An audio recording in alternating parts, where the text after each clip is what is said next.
Partai Golkar mempunyai filosofi yang sama dengan Partai Demokrat. Tadi disampaikan Partai Golkar dan Demokrat pernah bersama di tahun 2004 sampai 2014, dan tentu kebersamaan itu mempunyai sejarah yang sama-sama kita pahami bersama dan punya pengertian. Dan ke depan Partai Golkar dan Partai Demokrat sepakat bahwa pemilu itu bukan the winner take it all. Apakah koalisi mungkin berubah? Sangat mungkin. Kenapa? Karena koalisi di Indonesia itu bersifat acak. Tidak seperti di negara lain yang berbasiskan ideologi atau political platform, tetapi koalisi di Indonesia itu bersifat esoterik. Hanya bisa dijelaskan oleh mereka yang mengalaminya.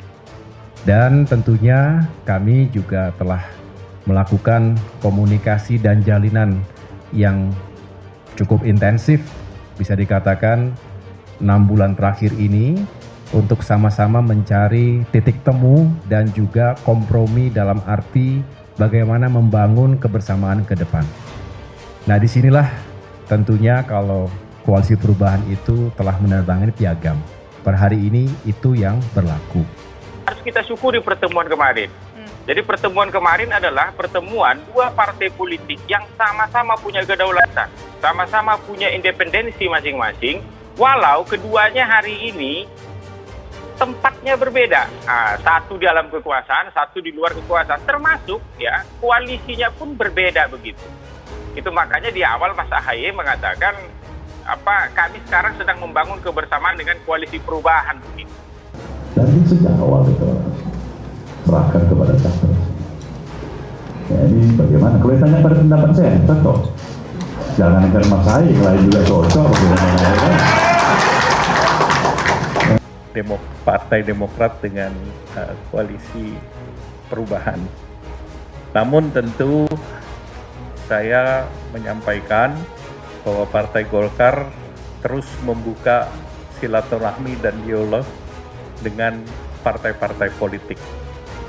Karena penting bagi Indonesia agar seluruh partai ini suasananya adem.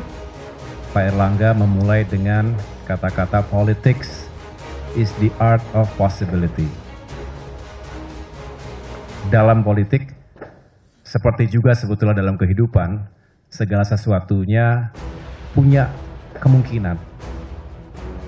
Namun demikian, semangat yang kami jalin tadi adalah sama-sama tentu menghormati posisi dan sikap politik per hari ini. Pertemuan kemarin itu diliput secara transparan, artinya tidak ada yang ditutup-tutupi.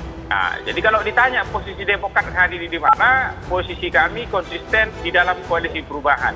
Calon presiden kami masih Mas Anies Rashid Baswedan PhD, begitulah dia.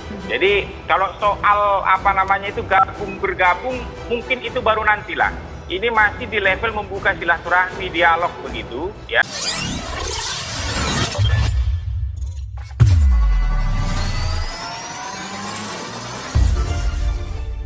Posisi Partai Golkar akan semakin kuat jika bergabung dalam Koalisi Perubahan untuk Persatuan, KPP. Pasalnya, Golkar memiliki ranking tinggi. PDIP mulai ketar-ketir dikarenakan Golkar mendekati Partai Demokrat, yang ditakutkan oleh Megawati. Partai Golkar berkoalisi dengan Demokrat, Nasdem, dan PKS. Airlangga dan jajarannya selama sekitar 2 jam berdiskusi dengan Ketua Majelis Tinggi Partai Demokrat yang juga Presiden ke-6 RI Susilo Bambang Yudhoyono yang didampingi Ketua Umum Partai Demokrat Agus Harimurti Yudhoyono. Menurut Airlangga, pertemuan tersebut melambangkan perbedaan dengan partai politik di luar koalisi pemerintahan tidak menghalangi silaturahmi.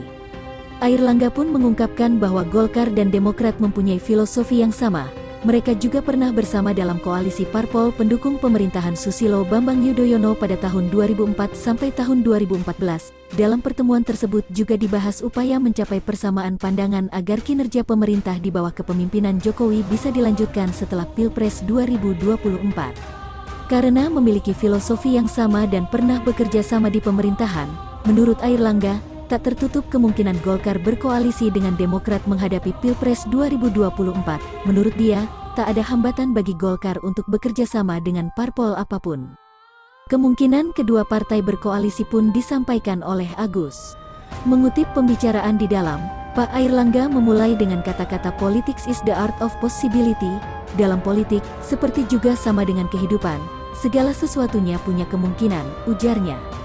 Ketua Umum Partai Demokrat Agus Harimurti Yudhoyono, bersama Ketua Majelis Tinggi Demokrat Susilo Bambang Yudhoyono telah melakukan pertemuan dengan Ketum Partai Golkar Airlangga Hartarto. Apakah usai pertemuan ini kedua partai membuka peluang untuk berkoalisi? Hal ini sempat ditanyakan ke AHY saat menggelar konferensi pers usai pertemuan. AHY bilang semua kemungkinan bisa terjadi.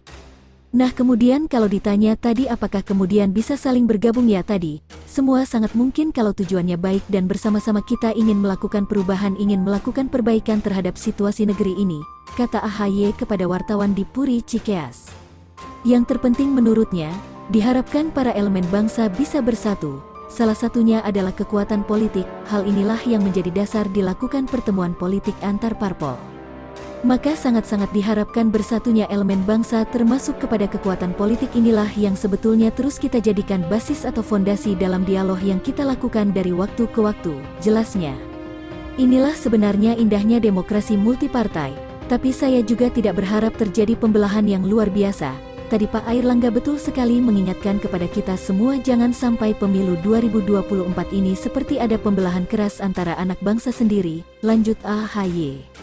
AHY menyampaikan cerita dari ayahnya SBY kalau bangsa Indonesia pernah berbenturan ideologi, dampaknya berbahaya bukan hanya di politik, tetapi juga korban jiwa. Tadi Pak SBY juga mengingatkan betapa nestapanya bangsa Indonesia pernah berbenturan antar ideologi bukan hanya tidak sehat tetapi juga berbahaya dan banyak korbannya, literally bukan politik tetapi juga korban jiwa, imbuhnya. Ia berharap hal itu tidak terjadi lagi ke depan.